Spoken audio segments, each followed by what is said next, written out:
American ആഭ്യന്തര വിപണിയിൽ ഇന്ധനവില സർവകാല റെക്കോർഡുകൾ ഭേദിച്ച് കുതിച്ചുയരുന്നത് സാധാരണക്കാരായ അമേരിക്കക്കാരുടെ ജീവിതം ദുസ്സഹമാക്കിയിരിക്കുകയാണ്.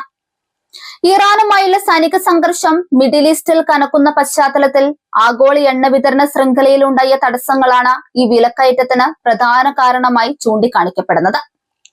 അമേരിക്കയിലെ ഗ്യാസ് സ്റ്റേഷനുകളിൽ ഓരോ ദിവസവും വില മാറിക്കൊണ്ടിരിക്കുന്നത് കണ്ട് ജനങ്ങൾ അക്ഷരാർത്ഥത്തിൽ ഞെട്ടിയിരിക്കുകയാണ്. നമ്മൾ പെട്ടു എന്ന രീതിയിലുള്ള പ്രതികരണങ്ങളാണ് അമേരിക്കൻ തെരുവുകളിൽ നിന്നും സമൂഹ മാധ്യമങ്ങളിൽ നിന്നും ഇപ്പോൾ ഉയരുന്നത്. ഇറാൻ അമേരിക്ക തർക്കം വെറും സൈനിക നീക്കങ്ങളിൽ മാത്രം ഒതുങ്ങുന്നില്ലെന്നും അത് സാധാരണക്കാരന്റെ പോക്കറ്റിനെ നേരിട്ട് ബാധിക്കുന്ന സാമ്പത്തിക യുദ്ധമായി മാറിയെന്നുമാണ് വിപണിയിൽ നിന്നുള്ള കണക്കുകൾ സൂചിപ്പിക്കുന്നത്. ദേശീയ ശരാശരി പ്രകാരം ഇന്ധനവില ചരിത്രത്തിലെ ഏറ്റവും ഉയർന്ന നിലയിലാണ് ഇപ്പോൾ എത്തി നിൽക്കുന്നത്. ഹോർമുസ് കടലിടുക്ക് പോലുള്ള തന്ത്രപ്രധാനമായ എണ്ണക്കടത്തു പാതകളിലെ സുരക്ഷാ ഭീഷണിയാണ് ആഗോളതലത്തിൽ ക്രൂഡ് ഓയിൽ വില ഉയരാൻ പ്രധാന കാരണം. ലോകത്തിലെ വലിയൊരു ഭാഗം എണ്ണയും കടന്നു പോകുന്ന ഈ സിരയിൽ ഇറാന്റെ സ്വാധീനവും അമേരിക്കയുടെ സൈനിക ഇടപെടലുകളും വിപണിയിൽ വലിയ അനിശ്ചിതത്വം ഉണ്ടാക്കിയിട്ടുണ്ട്. അമേരിക്കൻ പ്രസിഡന്റ് ഡൊണാൾഡ് ട്രംപിനെ സംബന്ധിച്ചിടത്തോളം ഈ വിലക്കയറ്റം വലിയൊരു രാഷ്ട്രീയ വെല്ലുവിളിയാണ്.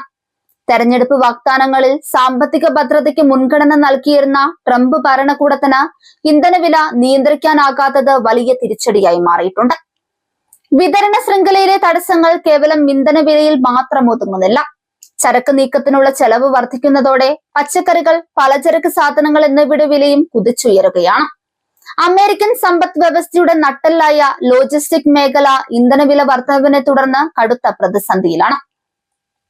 ഊർജ വിപണിയിലെ വിശകലന വിദഗ്ധർ നൽകുന്ന സൂചന പ്രകാരം വരും ആഴ്ചകളിൽ വില ഇനിയും ഉയരാൻ സാധ്യതയുണ്ട്. ഇറാൻ യുദ്ധം എത്രത്തോളം നീണ്ടു നിൽക്കും എന്നതിനെ ആശ്രയിച്ചിരിക്കും ഇന്ധന വിലയുടെ ഭാവി. ഒരു വശത്ത് ഇസ്രയേലിലെ സൈനിക താവളങ്ങളിലേക്കും മറ്റും ഇന്ധനം എത്തിക്കാൻ അമേരിക്ക കഷ്ടപ്പെടുമ്പോൾ, മറുവശത്ത് സ്വന്തം രാജ്യത്തെ ജനങ്ങൾക്ക് താങ്ങാനാവുന്ന വിലയിൽ ഇന്ധനം നൽകാൻ അവർക്ക് കഴിയുന്നില്ല. സാധാരണക്കാരായ അമേരിക്കക്കാർ ഇപ്പോൾ തങ്ങളുടെ യാത്രാ പ്ലാനുകൾ വെട്ടിച്ചുരുക്കുകയാണ്. ടൂറിസം മേഖലയെയും ഇത് വലിയ രീതിയിൽ ബാധിച്ചിട്ടുണ്ട്.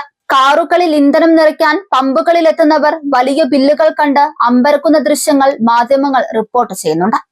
കഴിഞ്ഞ ദശാബ്ദങ്ങളിൽ കണ്ടിട്ടില്ലാത്ത വിധത്തിലുള്ള ഒരു വിലക്കയറ്റമാണ് ഇപ്പോൾ ദൃശ്യമാകുന്നത്. ഭൗമരാഷ്ട്രീയ തർക്കങ്ങൾ എങ്ങനെയാണ് ഒരു രാജ്യത്തെ ജനങ്ങളുടെ ജീവിതം മാറ്റിമറിക്കുന്നത് എന്നതിന്റെ ഉത്തമ ഉദാഹരണമാണിത്.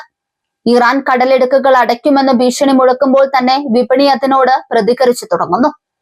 എണ്ണ ഉൽപാദക രാജ്യങ്ങളുടെ കൂട്ടായ്മയായ ഒപെക് വിഷയത്തിൽ സ്വീകരിക്കുന്ന നിലപാടുകളും നിർണായകമാണ്. ഉൽപാദനം വർദ്ധിപ്പിച്ച് വില കുറയ്ക്കാൻ അമേരിക്ക സമ്മർദ്ദം ചെലുത്തുന്നുണ്ടെങ്കിലും യുദ്ധാന്തരീക്ഷത്തിൽ പല രാജ്യങ്ങളും അതിന് തയ്യാറാകുന്നില്ല. ഈ നയതന്ത്ര പരാജയവും ഇന്ധനവില റെക്കോർഡ് നിലയിലെത്താൻ കാരണമായിട്ടുണ്ട്. അമേരിക്കയിലെ ഗ്യാസ് സ്റ്റേഷനുകൾക്ക് മുന്നിലെ നീണ്ട നിരകൾ പഴയൊരു കാലത്തെ ഓർമ്മിപ്പിക്കുന്നു. ഇന്ധനം ലഭിക്കാത്ത അവസ്ഥയല്ല, മറിച്ച് താങ്ങാനാവുന്ന വിലയ്ക്ക് ലഭിക്കുന്നില്ല എന്നതാണ് ഇപ്പോഴത്തെ പ്രശ്നം. ഡീസൽ വിലയിലും സമാനമായ വർധനവ് രേഖപ്പെടുത്തിയിട്ടുണ്ട്. ഇത് പൊതുഗതാഗത സംവിധാനങ്ങളെയും ബാധിച്ചു തുടങ്ങി. വരാനിരിക്കുന്ന ആഴ്ചകളിൽ സംഘർഷം ലഘൂകരിച്ചില്ലെങ്കിൽ അമേരിക്കയിൽ ഇന്ധനത്തിന് റേഷനിങ് ഏർപ്പെടുത്തേണ്ടി വരുമെന്ന വാർത്തകളും പ്രചരിക്കുന്നുണ്ട്. അത്രത്തോളം ഗുരുതരമാണ് നിലവിലെ സാഹചര്യം. ഓഹരി വിപണിയിലും എണ്ണ കമ്പനികളുടെ ഓഹരികൾ അസ്ഥിരമായി തുടരുകയാണ്. വിപണിയിലെ ഈ അനിശ്ചിതത്വം നിക്ഷേപകരെയും ആശങ്കയിലാക്കുന്നു. ഇറാൻ അമേരിക്ക യുദ്ധം കത്തുന്നത് എണ്ണപ്പാടങ്ങൾക്ക് മുകളിലാണെന്നത് അതിന്റെ ഭീകരത വർദ്ധിപ്പിക്കുന്നുണ്ട്. ഒരു ചെറിയ സ്ഫോടനം പോലും വിതരണ ശൃംഖലയെ പൂർണ്ണമായും തകർക്കും. അമേരിക്കയിലെ പല സംസ്ഥാനങ്ങളിലും ഗ്യാസ് വില ഗാലൻ $5 മുകളിലെത്തിയിട്ടുണ്ട്. ചിലയിടങ്ങളിൽ ഇത് $6 വരെയും രേഖപ്പെടുത്തി. ഈ സാമ്പത്തിക പ്രതിസന്ധി ട്രംപിന്റെ ജനപ്രീതിയെ ഇടിക്കാൻ സാധ്യതയുണ്ട്.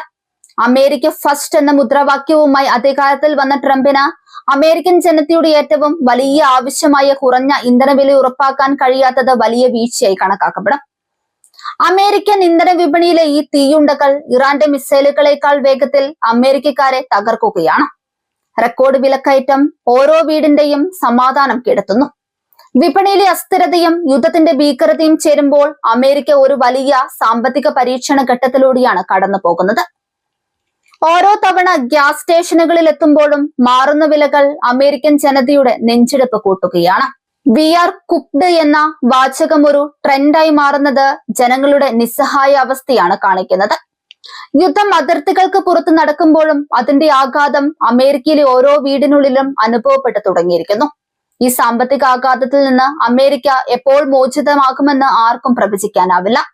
ഒരു വലിയ സാമ്പത്തിക കൊടുങ്കാറ്റിന്റെ തുടക്കമാണോ ഇതെന്ന ആശങ്കയിലാണ് ഇന്ന് ലോകം.